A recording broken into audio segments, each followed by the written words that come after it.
Wow! All right. Right. David! Let's do it.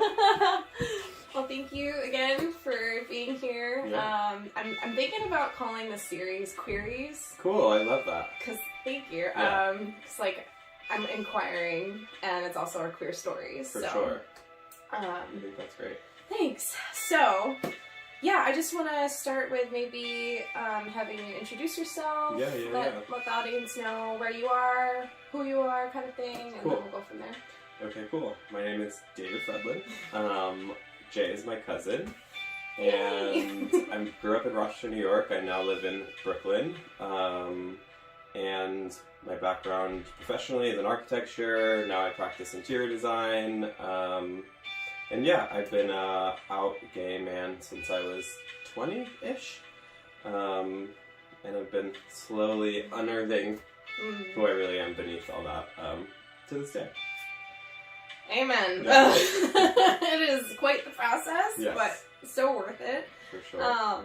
Actually, so speaking to that effect, why don't we start then with New York? Yeah. And we'll work our way back. So, with New York, how have you seen yourself thrive as a gay man because of the culture surrounding you? Like, have you found more of your identity because of the community, or 100%. is it like, Yeah. I think it's a mix of all things, but there's where I live in Brooklyn, there's just so many little niche-y gay clubs, bars, where there's just incredible performers at all times. And I think through watching those performances and just being in the room with like such incredible creatives that are just like expressing their gender, their sexuality in such vibrant ways, I feel like through a lot of osmosis and just like inspiration through them, I feel like I've slowly become more comfortable with myself. And before that I lived in San Francisco,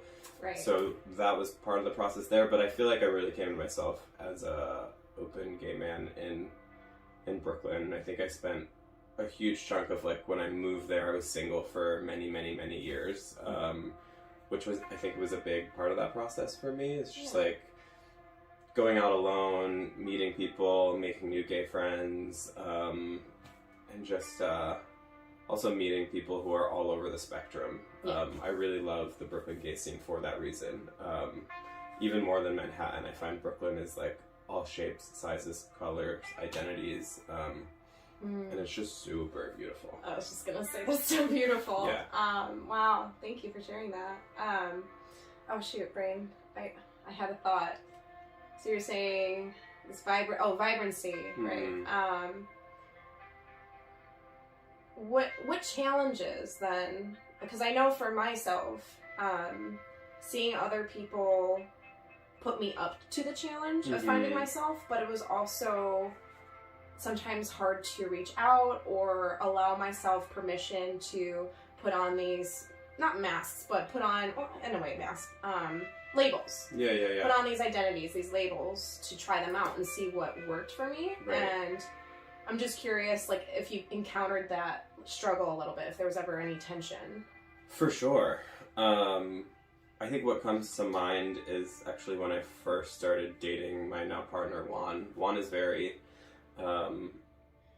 expressive with his sexuality and gender, and it came much easier to him to like kind of blur the lines and like dip into femininity and masculinity and kind of navigate back and forth, where like I think for a long time I was really trying to almost be like a passing straight gay man. Yeah. And it took kind of our kind of inter-relationship struggles where he would like be going on high heels and I'd be really uncomfortable with it, for us to have like really challenging conversations about why the fuck that was bothering me so much. And it was a lot about outside opinion, and it was a lot about like garnering attention that I wasn't comfortable with having as being like the partner to someone who is expressing themselves in a way that is not typical normative for a man. Yeah. And so through a lot of like arguments essentially in our relationship, I feel like that really kind of blew open a lot of the kind of walls I put up around myself. It's like we gatekeep ourselves. Yes, absolutely. And also going to those bars that I was just talking about and like slowly starting to wear, like, platform shoes or, like, sequin pants when I'm going out at night and things like that. Like, over time, that's become so much fun and such a celebration of, like, being queer and free. And, yeah, there's definitely a lot of internal pushback. I don't feel a lot of external pushback in the community where I live. I mean, you definitely, like, anywhere you are, people look at you because they're curious. It's not what they see every day or not what they've been taught to see or to think they should see every day. But, yeah, to be able to do little things like that and play with fashion is such a big part of expression and, like, yes, becoming comfortable with oneself. Yeah. Absolutely. Wow. So speaking of finding the pieces through expression, when was the first moment growing up that you realized your expression or the way you wish you could have expression wasn't normal, wasn't like the heteronormative way? Like, when did you have that aha gay moment? I feel like there was a lot. I don't know what. Looking back, same. Yeah. I don't know what the first one was. That's good. I remember emulating the way that a lot of my female friends would write. Oh, like, interesting. In, like, kind of bubbly letters and, like, really femme, I guess. The way they would... It's so interesting that writing was the thing, but I remember someone telling me, like, oh, you write like a girl. And me thinking, like, oh, fuck, I do, but I like that. But I like how that looks. Yes. But that is, that's one of the first memories of being like, oh, this is not, like, the expectation. Yeah. Yeah. Oh, that is relatable. Wow. So then, growing up, you said that you came out officially around 20? Yeah. Okay. What led you to that moment? What led me to that moment is the friend group that I found myself in, who are still, like, my best friends today. I went to Roger Williams in Rhode Island, which was a very white school, and a very heteronormative school. Looking back, like, then I didn't really think about it, but looking back, it definitely was. And starting junior year of my college career, I think I just found myself in this group of misfits that, like, by the standards of the world are not misfits, but within that, like, microcosm of a society, like, we were. Gotcha. And, like, one of my friends was bi, like, had a girlfriend, one of my best friends was from Venezuela, people that just didn't fit the mold, and there was just such honesty within that friend group, and they were the people that I told first, and I think the embrace and, like, the acceptance was just so empowering that it was just like, okay, like, it's time to, like, do this in all facets of life. So I like ripped the Band-Aid off pretty quick. Amazing. And luckily, I mean, I think I'm privileged to have, like, a super supportive family, and I think that's paved the way for me to have a pretty healthy gay life. Yeah, absolutely. That full integration. Yeah. So if you're comfortable sharing, I am curious, like, how are you feeling the night or whenever, the time that you finally brought it to your parents? Nervous. Yeah. It was here in this house. Yeah. It was like right around my birthday. It was summer. Oh, wow. And I was getting ready to go study abroad in Florence. Also, super lucky to be able to do that. And I was never scared of or nervous about their acceptance or love. It was still really hard for me to say the words out loud. It was still really hard for me to hear that I'm gay. And yeah, that was the hard part. It was never about them. And I think I was just processing while I was doing it, and they were super loving. But I was sobbing my face off because I just was scared. Yeah. No, absolutely. I mean, that's so normal. Yeah. That's so normal. Yeah. I had several coming outs. Yeah, I believe it. And each one was not a walk in the park. Yeah. So I can understand that. But a lot of it was, and I relate to that point of it being more about me. Yeah. About saying to myself, this is who I am. Yeah. Than the people around. So, I mean, parents aside, but, right. Our family. Our family. Yeah. But yeah, I honestly, I have grown so much from seeing your journey, and, you know, not up closely as, maybe would have happened if I had been more upfront about, I don't know, communicating but just seeing from the distance that I did, like seeing Aunt Mary and Uncle Randy accept you and embrace you, and seeing you thrive in all the cities that you lived in. And, it's just, it's been empowering to watch, I will say. And vice versa. Yeah. Thanks. It's been quite a journey. So thank you for sharing. I am also curious. So you mentioned your friends. You mentioned the community around you. Was there ever a moment that didn't come easily? Like, is there ever a moment where support of some kind could have been useful? Yeah, for sure. I mean, it's taken me a long time to make long-standing friendships within the LGBTQIA community. Like, really? Yeah, until, like, very recent. Like, do I have a group of, it's gay men, but people that are like me. Like, over the years, I've made friends here and there who've become really close friends, but I think I've always yearned for, like, a crew. Like, call someone any night of the week and be like, let's go to this drag show. Like, can you come?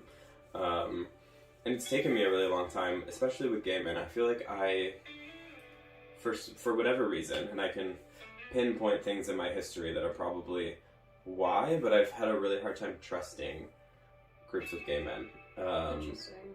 Yeah. And men in general, trust has been really hard in relationships as well. Trust is super hard for me.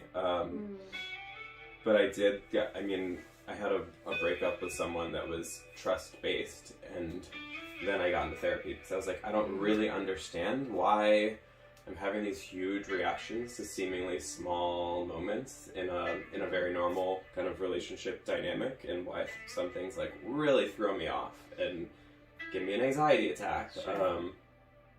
I started going to therapy probably like 6 years ago now. I've been with the same therapist the whole time. That's amazing. I go less frequently than I did then because I was in like a dire place. Like the crisis mode. Yeah. But I still go bi-weekly, and it is like, for me it really helps because I'm a very anxious human being. It's just like the way that I was wired, I think. I feel that. Yeah. But it allows me to, whatever anxious thoughts I have, I write them down if they're really kind of bothering me. Yeah. A lot now, like, they kind of wash over me like a wave, and I let them go. But the ones that stay, I write them down. They're like almost like a little piggy bank of anxiety, and then like in therapy I pull them up, and I'm That's like... really smart. It helps me so much, because it's almost like putting them on a shelf, where like before I would just let ruminate. them. Yeah. I also take medication for anxiety, which has changed my life drastically. Wow. And I was very, very, very resistant to it for years. Yeah. The stigma alone. That's what it was. Yeah. Yeah. I definitely have experience with that, and a lot of my friend group. But I am noticing a shift where not only are we radical in loving ourselves for who we are, but it like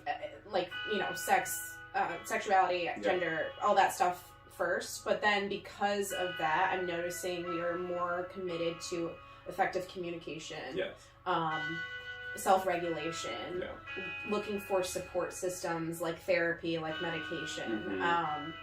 And I think that's so fucking amazing. I do too, yeah. I talk to so many of my friends who are struggling with, whether it's just like they're not sleeping or they're having unexplained anxiety. I'm like, go to a therapist, go to a psychiatrist. Like, even if you need to be medicated for 6 months, like, it's gonna help. It's gonna help you get through this. Exactly. It's not, obviously there's no like one-size-fits-all solution, but it has helped me so much, and I was so both resistant to therapy and medication for many years. And I had a very good friend who's also queer, who was like, go to therapy. Just fucking go. Over and over and over. And very patiently. She was like, go to therapy. And finally I did. I was like, I went to therapy. Amazing. But that's what I try to do to my friends now. I'm just like, go to therapy. And I think it obviously has to be on everyone's, or see a life coach or whatever. Yeah. It has to be on the person's timeline. Right, absolutely. Yeah. Everything in their own time. I think that's something that this generation, I know you're older than me, but I feel like, what is it, Generation X and younger? Yeah. It's really been our obligation to recognize generational trauma and decide, oh, I see these cycles repeating, but those aren't my cycles. Right. Those are just what I've been force-fed. Right. So maybe it's time to, like, say thank you, but no thanks, and step out of those. And I really have seen that shift of us choosing self-love, us choosing our community, us choosing a better world in all things, instead of just accepting what has always been and always will be, you know? And I love the queer community for that. Totally. It's been really life-changing for me, 100%. for sure. And I hear for you as well. So let me just look right quick. Yeah. See where else.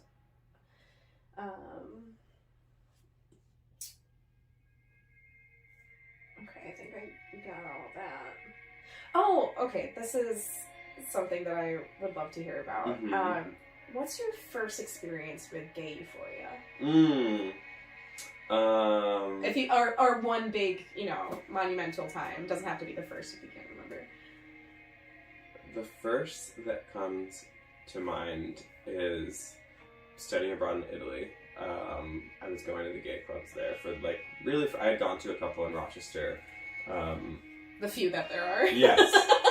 Yes, the few that there are. But I was out openly gay for the first time, living in a foreign country, beautiful men everywhere. Yeah, I can imagine. Jeez. And I was at a gay bar called Yag. It's very creative. Gay spelled backwards. And it was just the best fucking music ever. I met my first real lover, if you would call them there. And just being on the streets, these old cobblestone streets with him late at night, walking home, kissing, and just being goofy as fuck, and just feeling so free. That's gotta be it. Oh my god. Yeah. I'm soaking up the energy of that memory. That is so beautiful. Yeah. Thank you. God, I wish I'm on the spot, so my brain can't recall. But I will say, I think the best euphoria that I've found personally has been refusing to give up on living my best life. Oh, 100%. Every time, like drag, for instance. Yes. I didn't know I could have, I've already had several moments of euphoria. Yeah. But I didn't know it could feel like that. Yes. That freedom. Literal liberation. Yes. And to be fully seen. Yeah. For who I am by strangers. Yeah. It is, misgendering happens literally all the time. Yeah. And even in the community it happens. Yeah. But to be visibly masculine or even gender fucking things like I plan on doing in the future. Yeah. Because I'm as non-binary do it. It's beautiful, yeah. But yeah, being seen and respected and loved. Yeah. Unconditionally in that space is just so life-giving. That's beautiful. And I'm just so grateful that we could find these spaces and totally and rejoice with our our fellow comrades, if you Yes. will. A queer club or nightlife space on the dance floor is my happy place. It's just so freeing. Yeah. Absolutely. Got all the warm fuzzy feelings. Yeah, same. Awesome. Yeah, I think honestly we've gotten through my list of stuff. Cool. I would love to ask a question though. Anything you want. Okay. Yeah. So I'm running this polyamory panel, and my co-facilitator asked in our discussion, because it was just a few people for the first one, was what's something that you would tell your past self about living authentically, and I'm changing that for like that last bit was for this in particular moment. Like what would you tell yourself? Any advice or any I don't know, encouragement or I feel like I still struggle with this, and I still tell myself this. It's just like, you're enough, and it makes me emotional to say, but I struggle with that a lot, especially in, like I've talked about, in communities of gay men specifically. I often will enter them feeling less than, and I, for whatever reason, or like I don't fit, and I spend a lot of time telling myself, like, just be you, and that's okay, and that's enough. And like, those are often when I make the most lasting connections and have the most fun, when I'm just not trying to shift into anything else and just being authentically myself. Yeah. But it's hard. It's so hard. Yeah, it's super hard. You got me.